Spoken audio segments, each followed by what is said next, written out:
Assalamualaikum warahmatullahi wabarakatuh. Halo guys, ketemu lagi di channel Pak Gaptek. Yes, Xiaomi 11T ini dapat tanda api di judul videonya. Yang artinya rasio harga berbanding performanya udah sangat bagus menurut saya. Tapi apakah ini adalah yang terbaik di kelas harganya? Di video ini kita bisa intip dikit.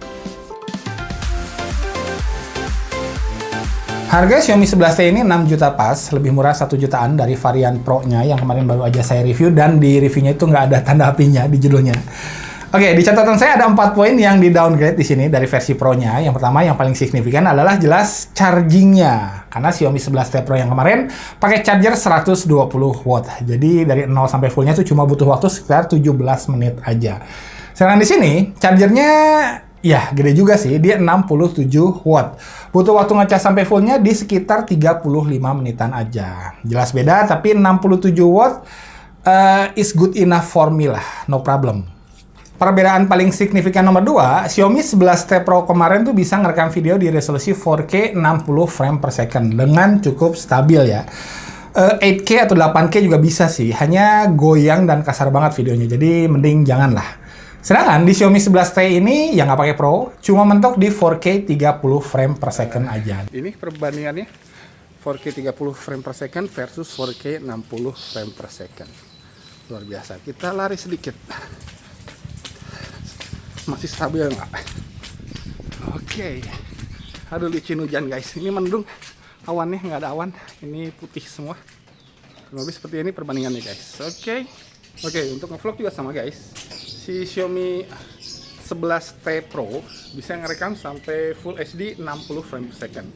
Dengan yang versi standar atau Xiaomi 11T aja itu hanya mentok di 1080p 30 frame per second. Jadi seperti ini kurang lebih perbandingannya. Color science juga agak beda karena memang ISP-nya beda ya. ISP Snapdragon 888 sama Dimensity 1200. Mana? Ya, mungkin kalian yang lebih tahu ya. Kemudian beda yang nomor 3. Keduanya sama-sama punya speaker stereo yang berkualitas. Bagus banget pokoknya. Tapi bedanya di yang Pro tuh ada embel-embel Tune by Harman Kardon. Jadi Xiaomi 11T Pro lebih bagus dong suaranya. Ya. When they start paying you. Marcus is standing toe-to-toe with the behemoth and we haven't even begun to fight. The glory is at hand. When they start paying you. Everybody doing it. Everybody doing it. Marcus is standing toe-to-toe with the behemoth and we haven't even begun to fight.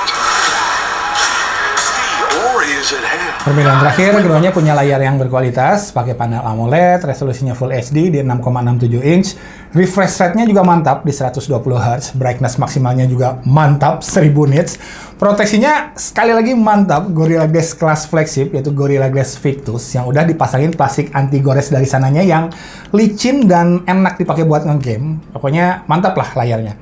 Ada always on display pastinya dan ada haptic feedback layarnya yang sama-sama berkelas. Hanya bedanya, yang di Pro tuh udah support Dolby Vision. Di versi yang standar hanya support HDR10 Plus aja. Jadi ya downgrade-nya tuh menurut saya bukan di sektor-sektor yang krusial amat lah. Nah, kalau poin-poin yang paling penting kayak performa atau kamera misalnya, kalau kata saya sih Xiaomi 11T ini nggak bisa dibilang mutlak lebih rendah performanya dibandingkan versi Pro-nya. Walaupun harganya 1 juta lebih murah. Ntar kita buktiin. Oh ya, disclaimer-nya belum ya. Jadi semua HP yang ada di video ini tuh saya beli sendiri ya guys. Jadi bukan unit pinjaman atau pemberian dari pihak manapun. Dan seperti biasa, biar lebih untung, saya beli Xiaomi 11T-nya ini lewat Shopee dong. Buat yang belum tahu, Shopee itu adalah sebuah aplikasi yang pasti kasih kamu cashback tiap kamu belanja online di ratusan e-commerce yang ada di dalam Shopee-nya itu sendiri. Ada Lazada, Tokopedia, Blibli, Zalora, sampai e-commerce travel kayak Agoda atau Tiket.com misalnya. Ya, lengkap pokoknya, ngumpul di sini. Oke. Nih, tabungan saldo saya udah kekumpul segini nih guys. Lumayan banget kan? Makanya biasakan belanja online selalu hashtag mulai dari Shopee guys. Pertama-tama ya jelas download aja aplikasinya dulu buat yang belum. Ntar linknya saya kasih di dashboard ya. Langsung buka aplikasi Shopee-nya, monggo buat akun dulu kalau yang belum punya. Terus kalian tinggal pilih nih, e-commerce favorit kalian. Kalau saya beli Xiaomi 11T ini tuh di Tokopedia. Ntar langsung tuh muncul keterangan cashback-nya. Terus tinggal klik continue to apps. Nah, udah deh. Kamu masuk ke Tokopedia-nya. Tinggal belanja seperti biasa, cari Xiaomi 11T-nya, dan langsung beli aja. Gampang banget kan? Ntar saldo cashback-nya bakal masuk ke akun Shopback kamu guys. Setelah proses verifikasi dulu pastinya. Kalau udah ngumpul banyak, saldonya minimal 25.000, bisa dicairin jadi pulsa, atau kalau minimal saldo kamu udah 50.000, bisa ditransfer ke rekening bank saya. Bank kamu. Nah, kapan lagi coba belanja dapat untungnya double-double, men. Jadi belanja online jangan lupa hashtag mulai dari Shopback dulu, guys. Oke? Lanjut, sekarang kita cek ke sektor performa. Ya, keduanya nggak ada masalah sama sekali. Kalau kalian pakai buat main game-game kayak Mobile Legends misalnya, di settingan grafik ultra, atau PUBG Mobile di settingan smooth extreme. Pokoknya aman banget lah. Layarnya licin dan responsif juga, suhunya normal, frame rate-nya juga smooth abis. Hanya buat main Genshin Impact, saya lebih suka main di Xiaomi 11T biasa. Karena frame rate-nya tuh terasa lebih stabil gitu lah, setelah main selama setengah jam ke atas. Kalau di Xiaomi 11T Pro tuh lama-lama mulai ada sedikit patah-patah gitulah grafiknya. Walau suhu keduanya sih sama-sama bisa dijaga di level yang normal atau ya nggak overheat lah. Walau demikian, ya sebagai catatan aja ini sih ya. Performa Dimensity 1200-nya Xiaomi 11T di sini tuh kayak yang ditahan juga ya, nggak dilepas gitu sama Xiaomi ya. Soalnya skor Antutunya tuh signifikan lebih rendah dari Dimensity 1200-nya Vivo X70 Pro saya. Jadi spesifik buat player Genshin Impact atau game-game masa depan yang punya grafik sekelas Genshin Impact. Di kelas harga segini mending ambil Realme GT Neo 2 atau malah Poco F3 yang lebih murah. Saya udah tes di kedua HP ini tuh ternyata lebih mulus grafiknya. Kita pindah ke sektor kamera, sama versi Pro-nya, HP ini tuh pakai sensor 108 megapiksel Samsung ISOCELL HM2. Jadi jangan adu foto pitch black-nya sama Mi 10T Pro ya, karena hasilnya bakalan kalah telak pastinya. Terus jangan adu juga low light atau pitch black-nya versus Xiaomi 11T Pro-nya juga ya, karena kembali Xiaomi 11T standar ini bakalan kalah terang.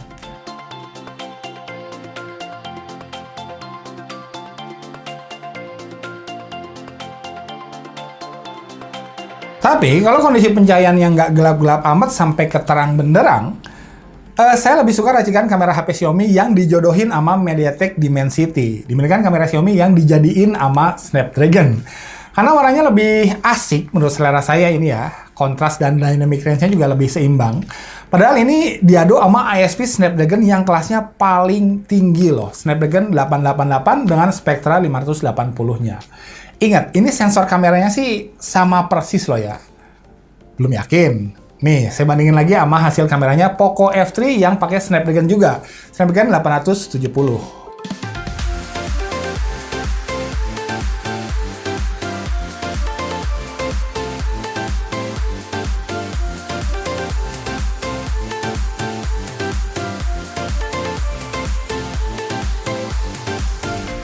Perkawinan Xiaomi sama MediaTek Dimensity juga bisa kita lihat di Poco X3 GT ya, yang bisa kasih hasil foto terutama warnanya yang sama cakepnya ternyata.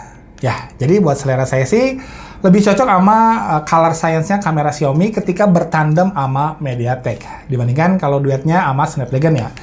Tapi ini hanya berlaku kalau foto-fotonya di kondisi pencahayaan yang cukup aja. Nggak harus terang-terang amat sih, tapi cukup lah. Dan terakhir, kalau kita bandingin sama pesaing terberatnya, yaitu Realme GT Neo 2 yang pakai Snapdragon 870. Buat selera saya, nggak sampai lebih baik dari warnanya duet Xiaomi sama MediaTek Dimensity. Kalau di low light, Realme tuh harus pakai mode malam biar hasilnya lebih baik dari Xiaomi 11T ini. Dan di pitch black-nya, Realme ternyata masih lebih lumayanan lah hasilnya. Jadi kamera Realme GT Neo 2 di sini lebih all-rounder, sedangkan Xiaomi 11T lebih jago buat dipakai moto siang-siang.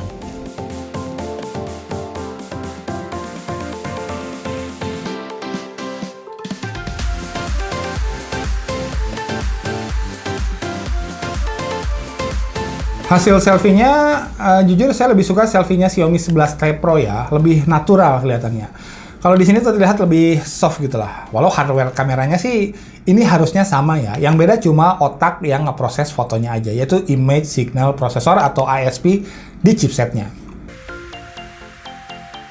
Oke, sampai di sini mungkin kalian mikir, wah, jadi mendingan ambil Mi 10T Pro yang dulu aja dong ya. Kalau masih ada stoknya di pasaran.